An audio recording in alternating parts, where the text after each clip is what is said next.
basic walk cycle in 3D in real time. The way that I tend to do it is the layered fashion rather than pose to pose. So I'll be working with individual channels of movement and eventually arriving at the finished poses when it's all said and done. So to get started here, I'm going to do a 24 frame walk cycle. So frames 1 and 25 will be the same pose, but I'm never going to see frame 25. So I'll be working with it, but eventually we'll turn that off and only see frames 1 through 24. And the first thing that I'm going to do is just try to get an establishment of where the contact frames are and the passing frames. It's good to put the hips down just a little bit, get a little bit of slack in the knees. And then what I can do is just sort of round these numbers.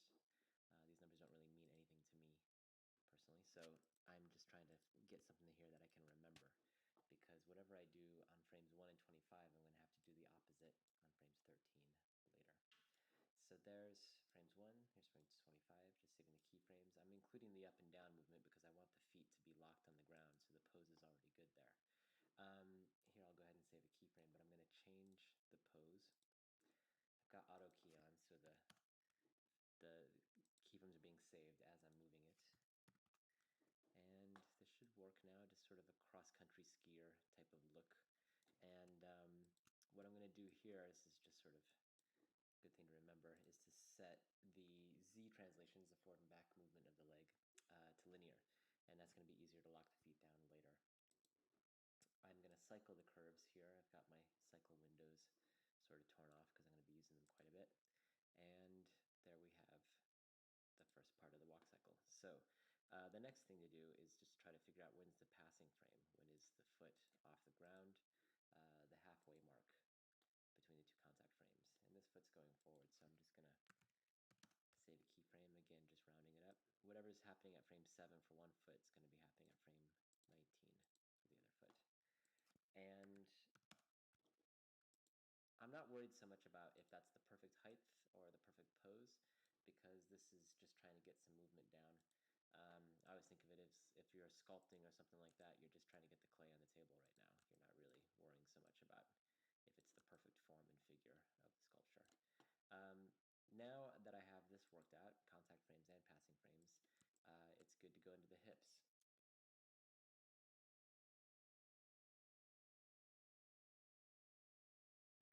So for the hip animation, you can approach it any way that you feel is the most intuitive. For me, when I look at a walk cycle, I see the up and down movement. That's the most obvious type of movement, at least for a character with this type of anatomy. So to establish the up and down movement, I'm going to try to figure out first where that contact frame is here at 13. And what I find is that 1 or 2 frames before the contact frame is when the hip is in the high position. So I'm just going to get there and save a keyframe. And whatever's happening at frame 12 is also going to be happening at frame 24 to make the cycle work. So now, as the foot's gone down on the ground, it's ready to receive the weight of the hips. So I'm just going to pull that down, and now you'll see the first little up and down movement. We can look at the graph editor here to see what the hip curve looks like, and we can cycle that. And in cycling that, we should be able to see a repeating kind of effect. There's a little stutter there. That's because we're playing frames 1 and 25 together. That'll go away when we only play up to 24 frames. So let's just assume that we're happy with this. We can always change it later. The next thing to do is to think about, that's a little bit of the weight. What's happening with the overlap? What's the root of the overlap movement? And here at the contact frame, the hips will probably be rotated back like so. So go ahead and save a keyframe for that. Whatever's going on at frame 13 is also at frame 25. And as the weight falls forward, the hips are going to pivot forward. So you see that falling movement happening. And I think it's good sometimes to get like a little bit of offset between these two. So maybe we'll move that just a little bit further. So it's happening after the up and down movement. Got everything cycling now, so we can just see how that looks. And it's really exaggerated, so I'm just going to pull back on that a little bit just by scaling this slightly. Try like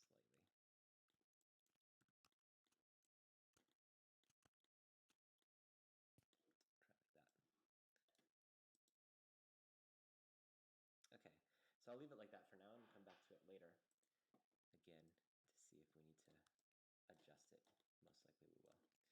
So the next thing I'm going to do, that's sort of dealing with the weight. The other thing to deal with is the locomotion. And in the locomotion, I'm thinking about the swinging of the hips. What is it that's making that foot go forward? And the root of that movement is happening here in the hips. So I'm just going to give a little bit of a pivot there. And whatever's going on at frame 25 is also going to be here at frame 1. Sorry, vice versa. And at frame 13, I'll have the opposite because the other foot is forward. So minus 15. We can see what that looks like. All right, so you start to see a little bit of what the locomotion is behind the walk cycle. And whatever's going on here at the contact frame, we're going to have something happening at the passing frame. And there's a number of ways you can do this. You can always make them go down like so. I want to do something a little bit dynamic and kind of animated feeling.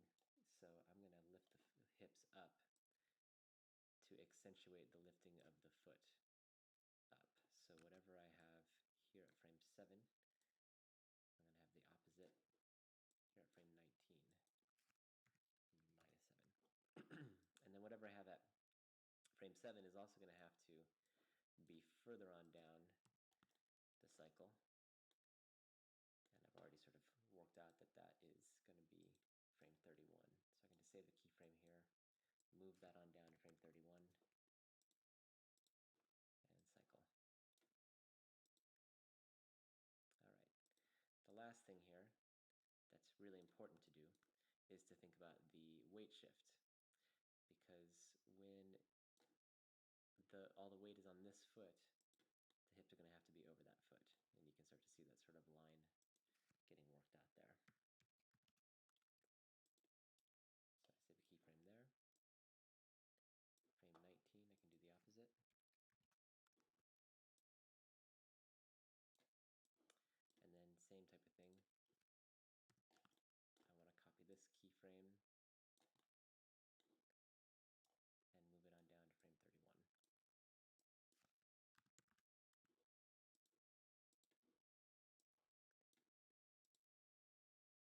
All right, so everything's really exaggerated, and this isn't a bad time to sort of pull back, make everything slightly less big. It's good to make it big in the beginning because you can at least see it working, see how it's happening, and then just pull back slightly. About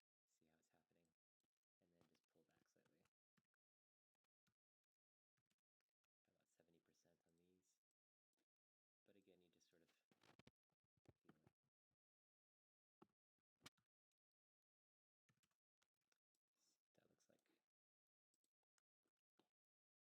So he's a little bit bouncy. Maybe we can pull back on this a little bit.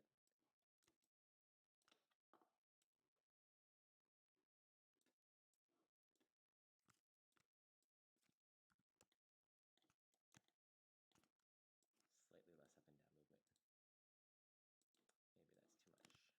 too much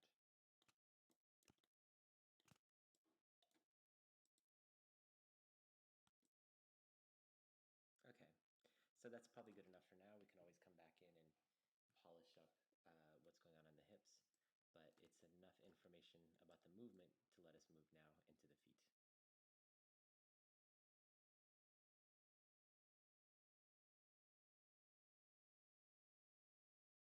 Okay, so moving now to the feet. It's easier just to choose one foot to work with, and then you can copy and paste the animation of one to the other. That's one of the nice things about working on cycles. So I'm going to pick this one because it's in front. And here is where the contact frame is, and I want to get this sort of heel-toe kind of action happening. There's going to be the heel on the ground and the toe up here, but about 2 frames later is when the foot will be flat on the ground. So I'm going to save a keyframe for that first. And then right at the contact frame, I can do that. I'll fix these intersections later. I'm more of a fan of sort of the old school rigs. I don't really like the reverse foot too much. It's just a personal preference, but use what feels good for you. And I'm saving the translation in Y and the X here because that feels to me like the last time I'm going to see the foot flat on the ground like that.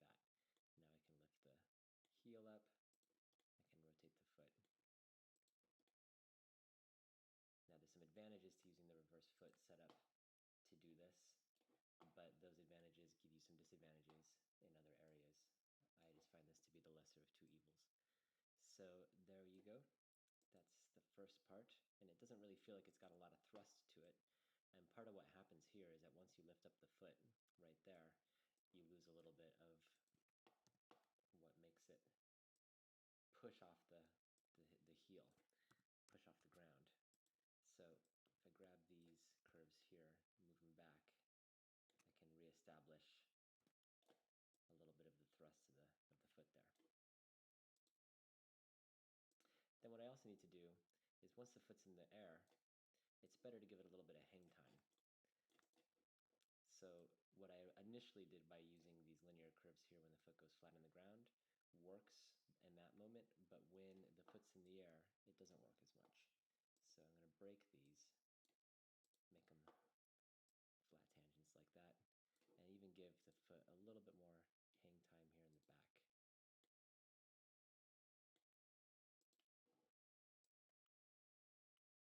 And then it'll swing forward a little bit more quickly.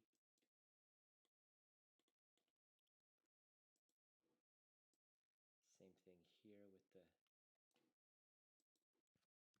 rotation of the heel. Let it even overshoot a little bit. That means we're going to have to fix these so that when we cycle the curves, there's not going to be like a bump right there.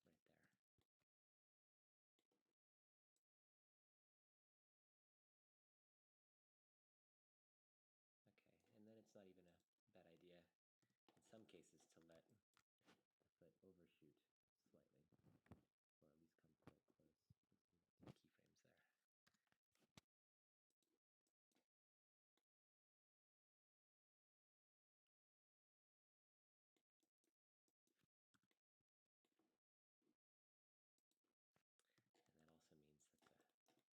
Let's see, keyframes there. And that also means that the toe can come up a little bit here.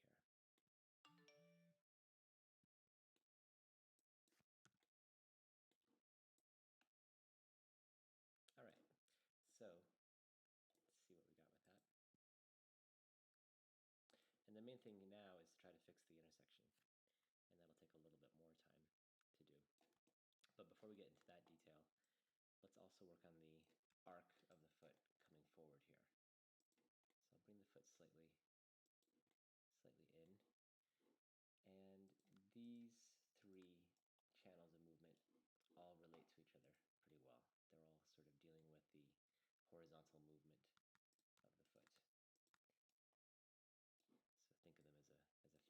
So think of them as a family, as a group. And basically, you can go ahead and save the positions at 1, 13, and 25. Those are all the contact positions. And as it swings forward here, you can swing it out. You can rotate it a little bit like so.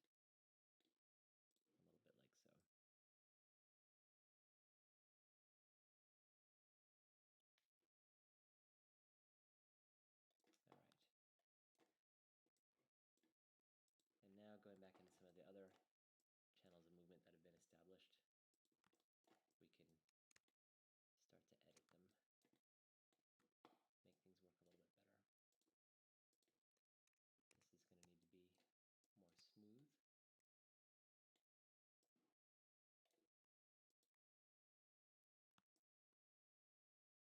Okay, so that's sort of working. Still some intersections. We can fix that with the toe movement right there. And then the rest of the intersections will be minor, and I tend to leave those for the very final kind of finessing stage.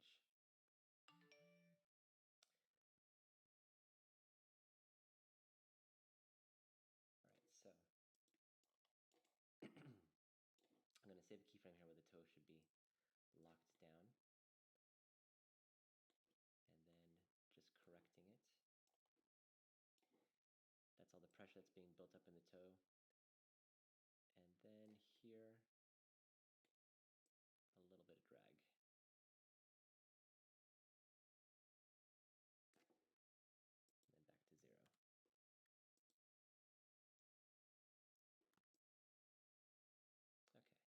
Okay, so that feels good enough for now. And it's a good idea to just make sure all of these curves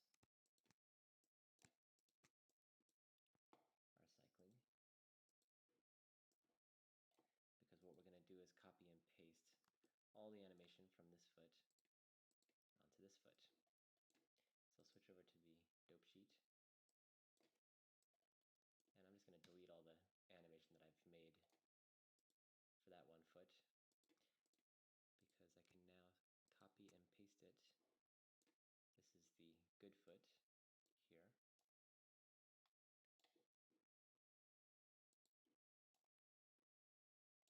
foot that's receiving. So the first thing you're going to see is that it looks a little weird because it's exactly the same time. And that's strange. So we're going to offset all the animation on this one by 12 frames. That's half of the cycle. And now there's still a strangeness because of the way that this is rotated. And to fix that, we're going to have to flip the curves. And the curves that we flip are those same ones, the horizontal group. So I can say times equals -1, and that should invert the curves like so, giving us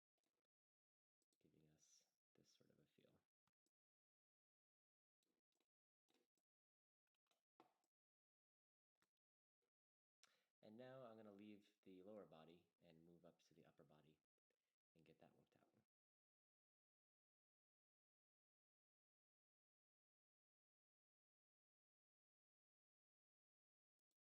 Okay, so I haven't gotten pretty far along with the lower body. It's a good time to move up to the upper body. And it's good to keep in mind also, what's the anatomy of the character and the design of the character. This guy's in a space costume, so he's probably not going to be very supple. But what we want to try to do is counter whatever's going on in the hips for the locomotion in the upper part of the body. So I'm just going to rotate here slightly the chest, so that when the right hip is forward, the left shoulder is going to be forward, but that's not coming from the arm, it's coming more from what's going on inside the spine. So I save a keyframe for 1 and 25, just as before, because this is all happening on the contact frames, and then the opposite happens here.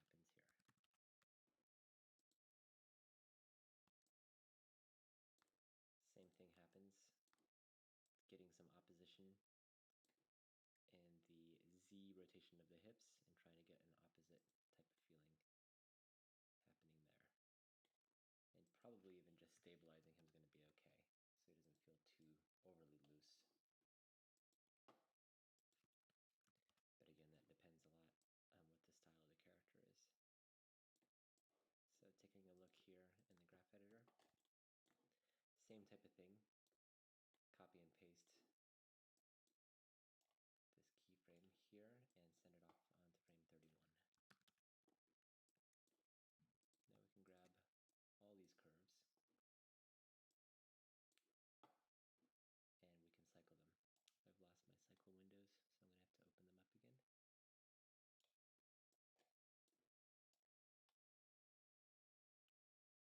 Okay, there we go.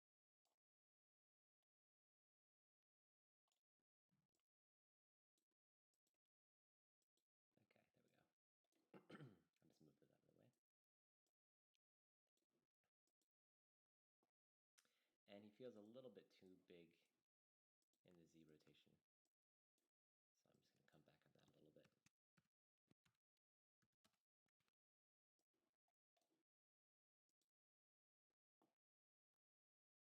All right. And we'll do a little bit of overlap. A little goes a long way, so try not to overdo it. Basically, as he's falling forward, just a little bit of drag in the spine. As he's coming backwards,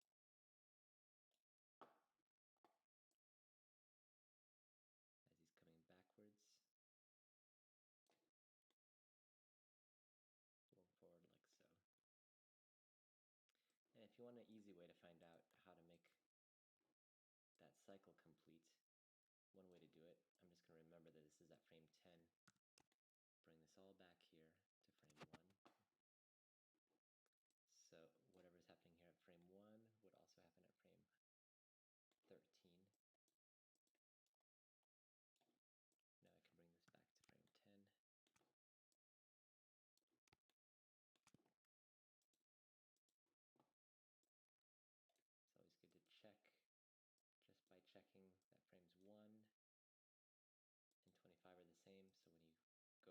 forth between 1 and 25. There should be no change happening on screen. So there's a little bit of overlap. And now it's probably a good time to just change that to 24 just so you can see how it feels without playing 25, which is the same frame as frame 1, so you're not going to see the same frame twice. Okay. Now going into the head, this should be very, very simple. I just want to correct him so that he's looking forward. Like that, 4. Same thing at frame 25. Back to 13, -4. And I'm probably not going to do too much of the Z, maybe not at all, just because it starts to feel a little bit too fluid for a spacesuit. But probably can do a slight amount of overlap with the head. Same thing, so as it's going up, just going to drag the head down a little bit. Whatever's going on at frame 11 will also be at frame 23, pretty sure. And then as he's dropping down there, a little bit of drag on the head. We'll see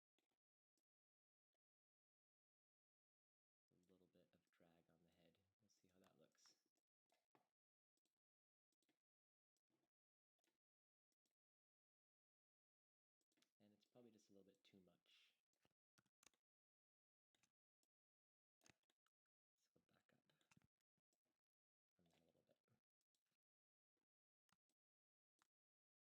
little bit. Okay, so that's the spine. The last thing to do here, before we've gone through everything, is a little bit of work on the arms. And just like the feet, it's not necessary to do both. We'll just do one and then we can copy and paste. And I'm just going to accentuate the movement that's already working there. Find the forward and back. There it is. And just go a little bit further with the opposite. So if that foot is there, is forward, this arm's going to be forward at the contact frame.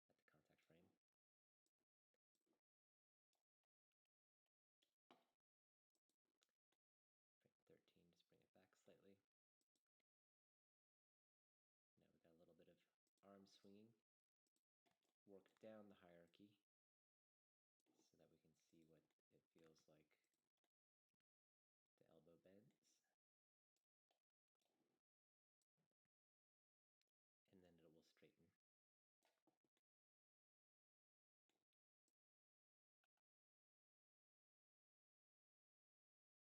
It'll stay straight.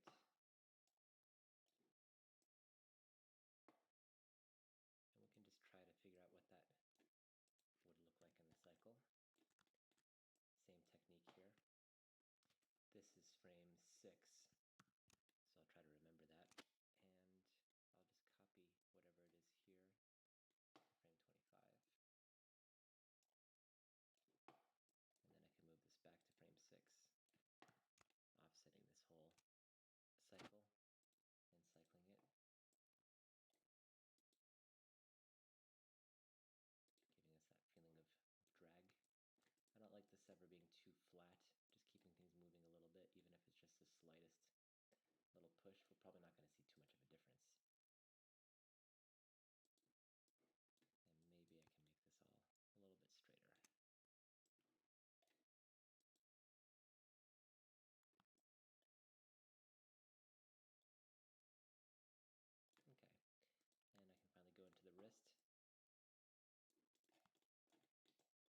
thing here to do is to copy and paste all of these controls onto all of these controls. And that's what's good for the dope sheet. First I want to make sure everything is cycled. Then I can switch over to the dope sheet. Copy and select these and paste.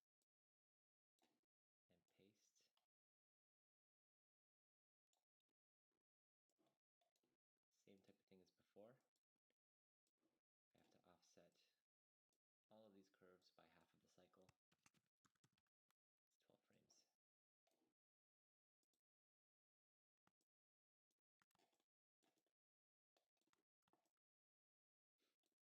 And basically we've gone through all the channels that we can.